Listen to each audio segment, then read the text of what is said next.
സുർജിത്ത്, നമ്മൾ സൂചിപ്പാറയിലെ അത് കണ്ടു. അവർ ഈ ദിവസങ്ങളിൽ അത്രയും കൈമേ മറന്ന് ആത്മാർത്ഥമായി ഈ കോസിന് വേണ്ടി മാത്രം നിൽക്കുന്നവരാണ്, ലാഭേച്ഛയില്ലാതെ. പക്ഷെ ഒരു കാര്യം, അത്തരത്തിൽ അവർ അവരുടെ ജീവൻ റിസ്ക് ചെയ്ത് പൊയ്ക്കൂടാ എന്നൊരു സന്ദേശം കൂടി ഇതിലുണ്ട്, അല്ലേ സുർജിത്ത്? എന്തായാലും വലിയ രീതിയിലുള്ളൊരു രക്ഷാദൗത്യം തന്നെയായിരുന്നു സംഭവിച്ചത്. കാരണം ഈ 3 പേരെയും, അതായത് 3 പേരാണ് ഈ ഭാഗത്ത് നിന്ന്, അതായത് നിലമ്പൂർ ഭാഗത്ത് നിന്ന് കയറിയത്.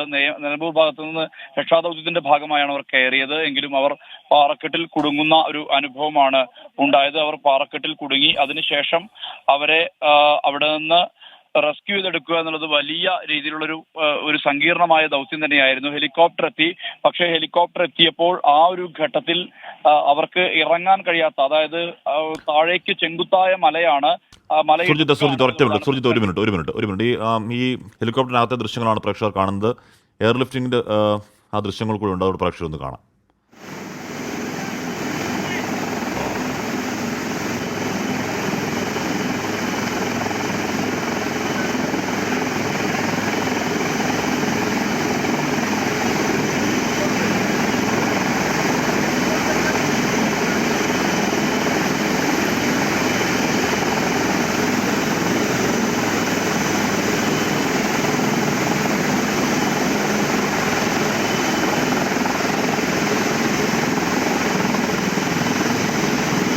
അത്യന്തം സാഹസികമായ എയർലിഫ്റ്റിംഗ് ആയിരുന്നു, രക്ഷാദൗത്യമായിരുന്നു. അതിൻ്റെ ദൃശ്യങ്ങളാണ് പ്രേക്ഷകർ കാണുന്നത്. ആ ഹെലികോപ്റ്റർ അവിടെ പോയി നിന്ന് താഴേക്ക് റോപ്പിട്ട് അത് കെട്ടി ഇങ്ങനെ മുകളിലേക്ക്, ഹെലികോപ്റ്ററിനുള്ളിലേക്ക് സുരക്ഷിതമായി എത്തിക്കുന്ന ദൃശ്യങ്ങളാണ് പ്രേക്ഷകർ കാണുന്നത്. എത്രത്തോളം സാഹസികമായിരുന്നു ആ ദൗത്യം! ഇത് ചെങ്കുത്തായ നിറയെ പാറക്കെട്ടുകൾ നിറഞ്ഞ, എയർലിഫ്റ്റിംഗ് ചില സമയത്ത് പോസിബിൾ അല്ലാത്ത ടെറൈൻ പോലൊരു ടെറൈനാണ്. ആ ടെറൈനിലാണ് ആ രക്ഷാദൗത്യം അവിടെ നടന്നത്. അതിൻ്റെ ദൃശ്യങ്ങളാണ് പ്രേക്ഷകർ കാണുന്നത്.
ശ്വാസം അടക്കി പിടിച്ച് മാത്രം കാണാനാവുന്ന ദൃശ്യങ്ങളാണത്.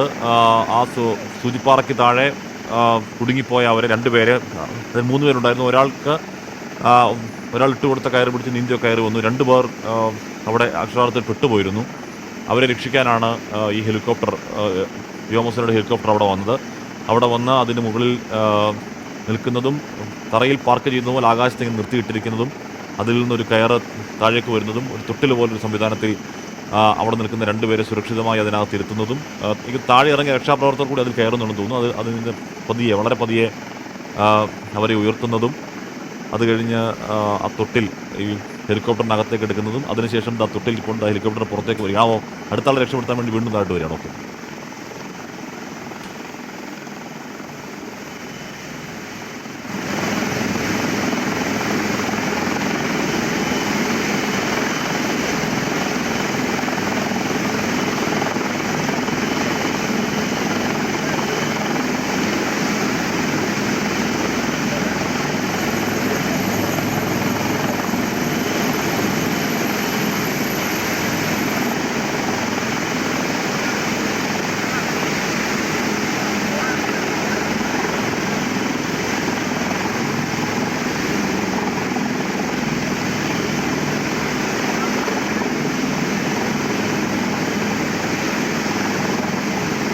അതിസാഹസികമായ രക്ഷാദൗത്യമായിരുന്നു എന്ന് ഉറപ്പായും പറയണം. അവരോട് പെട്ടുപോയതാണ്. നേരത്തെ പറഞ്ഞതുപോലെ കുറേയധികം കിലോമീറ്ററിൽ ചെങ്കുത്തായ പാറക്കെട്ടുകൾ, വഴുക്കൽ നിറഞ്ഞ പാറക്കെട്ടുകൾ നിറഞ്ഞ ഒരു ടെറൈനാണത്. അതുവഴിയാണ് ഈ രക്ഷാപ്രവർത്തനം അങ്ങോട്ടേക്ക് പോയത്. അവരുടെ സതുദ്ദേശം ആ മേഖലയിൽ ഒരു മൃതദേഹം കിട്ടിയിരുന്നു. അതുകൊണ്ട് കൂടുതൽ മൃതദേഹങ്ങൾ അവിടെ ഉണ്ടോ എന്ന് നോക്കലായിരുന്നു അവരുടെ ഉദ്ദേശം. പക്ഷേ അതിലൊരാൾക്ക് വയ്യാതാവുന്നു, ബി പി കുറയുന്നു. തിരികെ ഈ ചെങ്കുത്തായ പാറ നിറഞ്ഞ ആ വഴി തിരികെ ഇറങ്ങിക്കഴിഞ്ഞാൽ അത് അപകടമാകും തിരിച്ചറിയുന്നു. അപ്പോൾ ഈ ഒരു വഴി അവർക്കറിയാവുന്ന വഴിയാണ്. അതുവഴി കയറിപ്പോയാൽ 3 കിലോമീറ്റർ അപ്പുറം മേപ്പാടിയുണ്ട്. അപ്പോൾ അതുവഴി പോകാം എന്ന് കരുതി അവ അങ്ങോട്ട് ഇറങ്ങിയതാണ്. അങ്ങോട്ട് ഇറങ്ങിയപ്പോഴേക്കും ഇവിടുത്തെ വെള്ളം അതിഭയങ്കരമായി ഉയരുകയും അവർക്ക് പോകാൻ കഴിയാത്ത സാഹചര്യം ഉണ്ടാകുന്നു. അവരുടെ കയ്യിൽ ഫോണില്ല. അവർ അവിടെ പെട്ടുപോകുന്നു. എന്ന് പറഞ്ഞാൽ ഒരു പാറക്കെട്ടിൽ അവർ അവിടെ അങ്ങോട്ടും ഇങ്ങോട്ടും പോകാനാവാതെ അവിടെ പെട്ടുപോകുന്നു.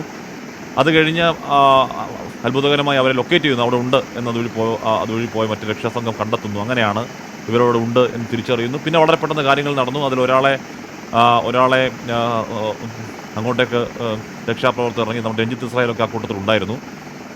അത് കഴിഞ്ഞിട്ടാണ് ഒരാളെ കയറിട്ടു നീന്തിയുമൊക്കെ ഒരാൾ കയറി. എനിക്കൊന്ന് അയാൾക്ക് കുറച്ചുകൂടി കായികക്ഷമതയുള്ള ആളാവണം. അല്ലെങ്കിൽ അത്രയും രാത്രി മുഴുവൻ കാട്ടിലെ ഒരു മരപ്പൊത്തിൽ ചെലവഴിച്ച് അതിനുശേഷം ഈ പാറയിൽ കുടുങ്ങി അതിൻ്റെ ടെൻഷൻ ഒക്കെ ശേഷവും നീന്തി ഒക്കെ കരക്ക് കയറുക എന്ന് പറഞ്ഞാൽ അത് ചെറിയ കാര്യമല്ല. ബാക്കി 2 പേർക്ക് പക്ഷേ അത്തരത്തിൽ കയറി വരാൻ കഴിയാത്ത സാഹചര്യമുണ്ടായി. ഒരാളുടെ കാലിന് പരിക്കുണ്ടായിരുന്നു. അപ്പോൾ അവരെയാണിപ്പോൾ ഇത്തരത്തിൽ ഹെലികോപ്റ്റർ വന്ന് നിന്ന് ഇത്തരത്തിൽ വളരെ സുരക്ഷിതമായി വളരെ സേഫായി അവരെ എയർലിഫ്റ്റ് ചെയ്യുന്നത്. ഇത് ഓർക്കണം, നിറയെ പാറ നിറഞ്ഞ പ്രദേശമാണ്. പാറയും മരങ്ങളും ഒക്കെ നിറഞ്ഞ പ്രദേശമാണ്.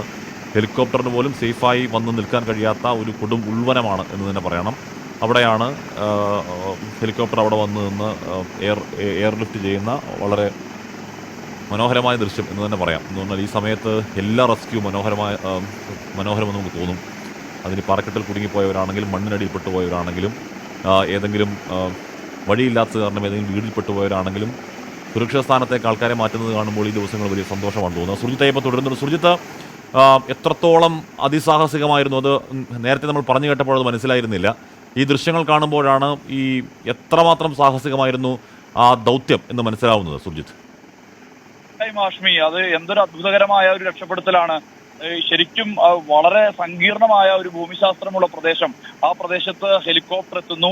2 പേരെ വടം ഉപയോഗിച്ച് മുകളിലേക്ക് ഒരു തൊട്ടിൽ കെട്ടി മുകളിലേക്ക് കയറ്റി എത്തിക്കുന്നു. അത് ആ ദൃശ്യങ്ങൾ കാണുമ്പോഴാണ് നമുക്ക് അതിന്റെ ഒരു ദൗത്യത്തിന്റെ ഒരു സങ്കീർണതയും അതിന്റെ ഒരു ആഴവും എത്രയെന്ന്, ആ ദൗത്യം എത്ര സങ്കീർണമായിരുന്നു എന്ന് മനസ്സിലാവുന്നത്.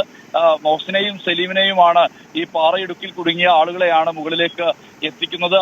ആ ദൃശ്യം കാണുമ്പോൾ തന്നെ ശരിക്കും നമുക്ക് അത്ഭുതം തോന്നും. കാരണം ആദ്യം ഹെലികോപ്റ്റർ അവിടെ എത്തിയിരുന്നു. ഹെലികോപ്റ്റർ വന്ന ശേഷം ആ സ്ഥലമെല്ലാം തന്നെ നിരീക്ഷിച്ചു.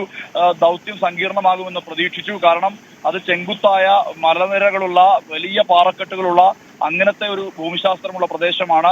കള്ളാടിപ്പുഴയും ചൂരൽമലപ്പുഴയും സംഗമിക്കുന്ന പ്രദേശത്താണ് ഈ രക്ഷാപ്രവർത്തകർ കുടുങ്ങിയത്. മൗസിനും അതോടൊപ്പം സലീമും ഒരു ഭാഗത്ത്, മറുഭാഗത്ത് റഹീസും, അങ്ങനെയായിരുന്നു അവർ കുടുങ്ങിയത്. ആ കുടുങ്ങിയ ശേഷം അവർ ആ വഴി പോയ രക്ഷാപ്രവർത്തകരാണ് ഇവരെ കാണുന്നത്. അങ്ങനെ കണ്ടപ്പോഴാണ് ഇങ്ങനെ ഒരു വിവരം പോലീസിന് ലഭിക്കുന്നത്. ഇതിന്റെ അടിസ്ഥാനത്തിലാണ് അവരെ റെസ്ക്യൂ ചെയ്യുകയല്ലാതെ മറ്റു മാർഗമില്ല, ഈ തരത്തിൽ റെസ്ക്യൂ ചെയ്യുക എന്നല്ലാതെ മറ്റ് മാർഗമില്ലെന്ന് ബോധ്യപ്പെടുന്നത്. രക്ഷാപ്രവർത്തകർ ആദ്യം ഇറങ്ങി. രഞ്ജിത്ത് ഇസ്രായേലും അതോടൊപ്പം തന്നെ പോലീസിലെ സ്പെഷ്യൽ ആൾട്ടിറ്റ്യൂഡിൽ ട്രെയിനിങ് ലഭിച്ച ഇടുക്കിയിലെ ബിനോ എന്ന പോലീസുകാരനും ഉദ്യോഗസ്ഥനും രജീഷ് എന്ന പോലീസ് ഉദ്യോഗസ്ഥനും രഞ്ജിത്ത് ഇസ്രായേലും കൂടിയാണ് താഴേക്ക് ഏറ്റവും അടിയിലേക്ക് ഇറങ്ങിയത്. അതിനു മുമ്പ് വരെ പോലീസും ഫയർഫോഴ്സും മറ്റ് സംവിധാനങ്ങളും എല്ലാവരും, ഫോറസ്റ്റ് ഡിപ്പാർട്ട്മെന്റും എല്ലാവരും ഉണ്ടായിരുന്നു. അതിന്റെ സന്നദ്ധ പ്രവർത്തകരും ഒപ്പം ഉണ്ടായിരുന്നു. അതിനുശേഷം ഈ 3 പേരും ഇറങ്ങി ആദ്യം ഈ റഹീസിനെ പുറത്തേക്ക് എത്തിച്ചു. അപ്പോഴും ഈ 2 പേരെ ഇറക്കാൻ വേണ്ടി കഴിഞ്ഞിരുന്നില്ല. കാരണം ആ പാറയ്ക്ക് മുകളിലേക്ക് കയറുക എന്നുള്ളത് അതിസങ്കീർണമാണ്. കള്ളാടിപ്പുഴയും ഈ ഉരുൾപൊട്ടി ഒഴുകിയ ചൂരൽമലപ്പുഴയും ഇപ്പോഴും ആർത്തലച്ച് ഒഴുകുന്ന താഴ്വാരമാണത്. അവിടെയാണ് ഇങ്ങനെ ഒരു മലനിരകൾക്ക് ഇടയിലുള്ള ഒരു ചെങ്കുത്തായ ഭാഗമുള്ളത്. ആ പ്രദേശത്തു നിന്നുമാണ് ഇത്തരത്തിൽ അതിസങ്കീർണമായ ഒരു റെസ്ക്യൂ വിഷ്വൽ നമുക്ക് ലഭിച്ചിരിക്കുന്നത്. ആ റെസ്ക്യൂ മിഷൻ എന്തായിരുന്നു എന്ന് കൃത്യമായി കാണിക്കുന്ന വിധത്തിലുള്ള ആ ഒരു ദൃശ്യമാണിത്. ഹെലികോപ്റ്റർ അവിടേക്ക് എത്തിയ ശേഷം അവർ നേരെ ഒരു റോപ്പ് ഇറക്കുകയാണ്. തൊട്ടിൽ പോലെ ഒരു വസ്തു ഇറക്കുകയാണ്. അതിനുശേഷം രക്ഷാപ്രവർത്തകർ ഇറങ്ങിയ ശേഷം നേരെ മുകളിലേക്ക് ഘട്ടം ഘട്ടമായി 2 പേരെയും വലിച്ച് കയറ്റുന്ന ആ ദൃശ്യമാണ്. അതിനുശേഷം രക്ഷാപ്രവർത്തകരും കയറിയ ശേഷം നേരെ ഈ എയർലിഫ്റ്റ് ചെയ്ത് ഇവരെ എത്തിക്കുന്നത്. അതിസാഹസികമായ ഒരു രക്ഷാദൗത്യത്തിന്റെ ദൃശ്യങ്ങൾ പ്രേക്ഷകർ കാണുകയായിരുന്നു. ഏത് രീതിയിലാണ് എയർലിഫ്റ്റിംഗ്, എത്രത്തോളം സാഹസികമാണ്, എത്രത്തോളം കരുതലോടെയാണ് ആ പ്രവർത്തനം ചെയ്യുന്നത്, എത്രത്തോളം ബുദ്ധിമുട്ടുള്ള ടെറൈനിലാണ് അത് ചെയ്യേണ്ടി വരുന്നതെന്നൊക്കെ നമ്മൾ വാക്കുകൾക്കുള്ളിൽ പറഞ്ഞാൽ മനസ്സിലാവില്ല. ഈ ദൃശ്യം കണ്ടാൽ മാത്രമേ മനസ്സിലാവൂ. ഇത് ലൈവ് അല്ല എന്നൊക്കെ ഒരു പ്രേക്ഷകൻ കമന്റ് ബോക്സിൽ പറയുന്നുണ്ടായിരുന്നു. പൊന്നു ചേട്ടാ, ഇത് ലൈവ്, ഇതിനകത്തെ ദൃശ്യങ്ങളാണ്. ഇത് ക്യാമറ അല്ല, വണ്ടി പോലും കയറാത്ത, ഒന്നും കയറാത്ത സ്ഥലങ്ങളാണ്. അപ്പോൾ അതിനകത്തെ ദൃശ്യങ്ങൾ എങ്ങനെയാണ് ലൈവായി കാണിക്കാൻ കഴിയും? നമ്മൾ ലൈവായി കാണിക്കാൻ കഴിയുന്ന ദൃശ്യങ്ങൾ പരമാവധി നമ്മൾ ലൈവായി തന്നെയാണ് കാണിക്കുക. ഇത് നേരത്തെയുള്ള ദൃശ്യങ്ങൾ തന്നെയാണ്, ആ എയർ റെസ്ക്യൂവിൻ്റെ എയർ ലിഫ്റ്റിങ്ങിൻ്റെ ദൃശ്യങ്ങൾ തന്നെയാണ്. സുർജിത്ത്, കാലിന് പരിക്കുള്ള 3 പേരും ആരോഗ്യമായിരിക്കുന്നില്ലേ? കാശ്മീർ 3 പേർക്കും കാര്യമായ ആരോഗ്യ പ്രശ്നങ്ങളില്ല എന്നുള്ളതാണ് ഏറ്റവും സന്തോഷകരമായ കാര്യം. ആർക്കും അങ്ങനെ വലിയ രീതിയിലുള്ള ആരോഗ്യ പ്രശ്നങ്ങളില്ല. മേപ്പാടി വിംസ് ആശുപത്രിയിലേക്കാണ് ഇവരെ എത്തിച്ചിരിക്കുന്നത്. നമ്മൾ ബന്ധപ്പെട്ടിരുന്നു. കാര്യമായ പ്രശ്നങ്ങൾ ആർക്കുമില്ല. ചെറുതായി BP വേരിയേഷൻ ഉൾപ്പെടെയുള്ള ചെറിയ പ്രശ്നങ്ങൾ മാത്രമാണ്, ചെറിയ മുറിവുകളും. അത് ഈ ദൗത്യത്തിന്റെ ഭാഗമായി സംഭവിച്ചിട്ടുള്ളതാണ്. അവർ സജീവമായി കഴിഞ്ഞ ദിവസങ്ങളിലൊക്കെ ചാലിയാർ മേഖലയിലൊക്കെ രക്ഷാപ്രവർത്തനം നടത്തിയിരുന്ന ആളുകളാണ് ഈ റഹീസും മൊഹസിനും സലീമും. അവർ ആദരിക്കപ്പെടേണ്ടവരാണ്. അവർ ഈ വനമേഖല കേന്ദ്രീകരിച്ച് മൃതദേഹമുണ്ട് എന്നുള്ള വിവരത്തിന്റെ അടിസ്ഥാനത്തിൽ മുകളിലേക്ക് കയറി വന്നതാണ്. ഇതിനിടയിലാണ് ഇവർ പെടുന്നത്, ഇവർ പെട്ടുപോകുന്നത്. എളുപ്പം മേപ്പാടിയിലേക്ക് കയറാം എന്ന് കരുതിക്കൊണ്ടാണ് അവർ അങ്ങനെ ഒരു വഴി തെരഞ്ഞെടുത്തതും. പക്ഷേ അവർ നിർഭാഗ്യവശാൽ അവർ ഒരു പാറയിടുക്കിൽ കുടുങ്ങിപ്പോയി. അത് ചില രക്ഷാപ്രവർത്തകർ കാണുന്ന ഒരു അനുഭവം ഉണ്ടായി. അത് കണ്ട ഉടൻ തന്നെ വിവരം പോലീസ് കൺട്രോൾ റൂമിലെത്തി. ഉടൻ തന്നെ സജീവമായ ഇടപെടൽ, പെട്ടെന്ന് തന്നെ ത്വരിതമായ ഇടപെടലാണ് പോലീസിന്റെ ഭാഗത്തു നിന്ന് ഉണ്ടായത്. വനംവകുപ്പ് ഉദ്യോഗസ്ഥരും അതോടൊപ്പം തന്നെ ഈ മറ്റ് ആളുകളും, ഈ ഫോറസ്റ്റ് ഡിപ്പാർട്ട്മെന്റിനൊപ്പം തന്നെ ഈ സന്നദ്ധ പ്രവർത്തകരും ഫയർഫോഴ്സും ഉൾപ്പെടെയുള്ള സംവിധാനങ്ങൾ എത്തി. ഒപ്പം രഞ്ജിത്ത് ഇസ്രായേലും ഹൈ ആൾട്ടിറ്റ്യൂഡ് ട്രെയിനിങ് ലഭിച്ചിട്ടുള്ള 2 പോലീസ് ഉദ്യോഗസ്ഥരും, ഇടുക്കിയിൽ നിന്നുള്ള 2 പോലീസ് ഉദ്യോഗസ്ഥരും അവിടേക്ക് തിരിച്ചു. ബിനോ അതോടൊപ്പം തന്നെ രജീഷ് എന്നീ പോലീസ് ഉദ്യോഗസ്ഥരാണ് അവിടേക്ക് തിരിച്ചത്. അതിനുശേഷം ആദ്യഘട്ടത്തിൽ ഏറ്റവും അല്പം സുരക്ഷിതത്വം എന്ന് തോന്നിയത് റഹീസിന്റെ അവസ്ഥയാണ്. റഹീസിലേക്ക് എളുപ്പം എത്താൻ കഴിഞ്ഞു. ബാക്കിയുള്ളവർ രക്ഷിക്കാൻ മരം മുറിച്ചിടാനുള്ള ശ്രമം നടത്തി. മരം മുറിച്ചിട്ട് പുഴയ്ക്ക് കുറുകിയിട്ട് അവിടേക്ക് കടന്ന് കൊണ്ടുവരാനുള്ള ശ്രമം നടത്തി. പക്ഷെ അത് വിജയം കണ്ടില്ല എന്നുള്ളതാണ് പ്രധാനപ്പെട്ട കാര്യം. ഇതിനുശേഷം ആദ്യം റഹീസിനെ രക്ഷപ്പെടുത്തി കൊണ്ടുവന്നു. ഇതിനിടയിൽ ഹെലികോപ്റ്റർ ഒരു തവണ വന്നുപോയി. ഈ ഭൂമിശാസ്ത്രം എല്ലാം തന്നെ നിരീക്ഷിച്ച ശേഷം ഒരു തവണ വന്നുപോയി. ഇതിനുശേഷം രണ്ടാമതും ഹെലികോപ്റ്റർ എത്തിയ ശേഷം റോപ്പ് മുകളിലേക്ക് വലിച്ച് ഇട്ടു. അതിനുശേഷം തൊട്ടിൽ പോലെ ഒരു വസ്തു ഉപയോഗിച്ചുകൊണ്ട് നേരെ 2 പേരെയും ഘട്ടം ഘട്ടമായി എയർ ലിഫ്റ്റ് ചെയ്യാൻ, മുകളിലേക്ക് എത്തിക്കാനുള്ള സംവിധാനമുണ്ടായി. ഇതിനുശേഷം അവരെ മേപ്പാടി വിംസ് ആശുപത്രിയിലേക്കാണ് എത്തിച്ചിരിക്കുന്നത്. ആരോഗ്യനിലയിൽ കാര്യമായ പ്രശ്നങ്ങളില്ല എന്നുള്ള സന്തോഷകരമായ വാർത്ത. ചെറിയ BP വേരിയേഷൻ അത്തരത്തിലുള്ള പ്രശ്നങ്ങൾ മാത്രമേ നിലവിലുള്ളൂ എന്നുള്ള വിവരം കൂടി പുറത്തു വരുന്നു. എന്തായാലും അതൊരു അസാമാന്യ രക്ഷാപ്രവർത്തനം തന്നെയായിരുന്നു. ഇങ്ങനെ ഒരു അതിസങ്കീർണമായ ഭൂമിശാസ്ത്രമുള്ള പ്രദേശത്ത് രക്ഷാപ്രവർത്തനത്തിനെത്തിയ 3 പേർ, ആ 3 പേർ അവിടെ കുടുങ്ങിക്കിടക്കുന്ന ഒരു സാഹചര്യം. ഉടൻ തന്നെ ചടുലമായി ഇടപെട്ടുകൊണ്ട് ഹെലികോപ്റ്റർ സംവിധാനം അടക്കം ഉപയോഗിച്ചുകൊണ്ട് വേഗത്തിലുള്ള ഒരു രക്ഷാപ്രവർത്തനമാണ് സർക്കാർ സംവിധാനങ്ങൾ നടത്തിയത്. അത് എന്തായാലും നമുക്ക് അഭിമാനകരമായ ഒരു നിമിഷമാണ്. വേഗത്തിൽ തന്നെ അവരെ പുറത്തേക്ക് എത്തിക്കാൻ കഴിഞ്ഞു. ആർക്കും വലിയ ആരോഗ്യ പ്രശ്നങ്ങളില്ല. അവർ കൃത്യമായ രീതിയിൽ സംസാരിക്കുന്നുണ്ട്. ഇതിനിടയിൽ ചുമന്നാണ് ഈ റഹീസിനെ മുകളിലേക്ക് കൊണ്ടുവന്നത്. അതിൽ സന്നദ്ധ പ്രവർത്തകരും പങ്കാളികളായി. ഈ രഞ്ജിത്ത് മുകളിലേക്ക് എത്തിയ ഘട്ടത്തിൽ ഒരു ചേച്ചി ചൂട് ചായ പകരുന്ന ഒരു ദൃശ്യം കൂടി നമുക്ക് ലഭിച്ചിട്ടുണ്ട്. ഒരു മനോഹരമായ ദൃശ്യമാണ്. എത്രമാത്രം ഈ ഒരു രക്ഷാപ്രവർത്തനത്തെ മനുഷ്യർ കാണുന്നു, ഈ മേഖലയിലെ മനുഷ്യർ കാണുന്നു എന്നതിന്റെ ഒരു വല്ലാത്തൊരു കാഴ്ചയാണ് അത്. കാരണം ഒരു ചേച്ചി നേരെ വന്ന് ഒരു കപ്പ് ചായ നേരെ കൈമാറുന്ന ആ ഒരു ദൃശ്യം കൂടി നമുക്ക് ലഭിച്ചിട്ടുണ്ട്. അങ്ങനെയാണ് ഇവർ ഒരുമിച്ച് ചേർന്ന് നിന്നുകൊണ്ട് ഒരു മെയ്യായിക്കൊണ്ടുള്ള രക്ഷാപ്രവർത്തന രീതിയാണ് ഇവിടെയുള്ളത്. അതിൽ രാഷ്ട്രീയ ഭിന്നതകളില്ല, അതിൽ മറ്റ് സംഘടനാ വ്യത്യാസങ്ങളില്ല, ഒന്നുമില്ലാതെ, ഒരു വൈജാത്യവും ഇല്ലാതെ ഏക മനസ്സോടുകൂടി മനുഷ്യർ ഇവിടെ ഒരുപോലെ ഇടപെടുന്നു എന്നുള്ളതാണ്. ഉദ്യോഗസ്ഥരുമായി ചേർന്ന് നിന്നുകൊണ്ട് തന്നെ ഒരുപക്ഷെ ഉദ്യോഗസ്ഥരെക്കാൾ വലിയ രീതിയിലുള്ള ജനപങ്കാളിത്തം ഇവിടെയുണ്ട്. അവരെല്ലാം തന്നെ സജീവമായ രീതിയിൽ ഈ രക്ഷാ ദൗത്യത്തിന്റെ ഭാഗമാകുന്നു. ആ ഒരു കാഴ്ചയ്ക്ക് കൂടിയാണ് ഇന്ന് ഈ ഹെലികോപ്റ്റർ റെസ്ക്യൂ, അതോടൊപ്പം തന്നെ മുകളിലേക്ക് ചുമന്നു കൊണ്ടുവന്നിട്ടുള്ള ആ റെസ്ക്യൂ 3 ചെറുപ്പക്കാർ, ആ 3 ചെറുപ്പക്കാരെ ഇവിടേക്ക് എത്തിച്ച ആ ഒരു കാഴ്ച, അത് ഇന്നത്തെ ഈ റെസ്ക്യൂ മിഷന്റെ ഏറ്റവും സുപ്രധാനമായ അധ്യായം തന്നെയാണ്. വളരെ മനോഹരമായ ഒരു കാഴ്ചയായിരുന്നു അത് എന്ന് പറയേണ്ടി വരും ഹാഷ്മി.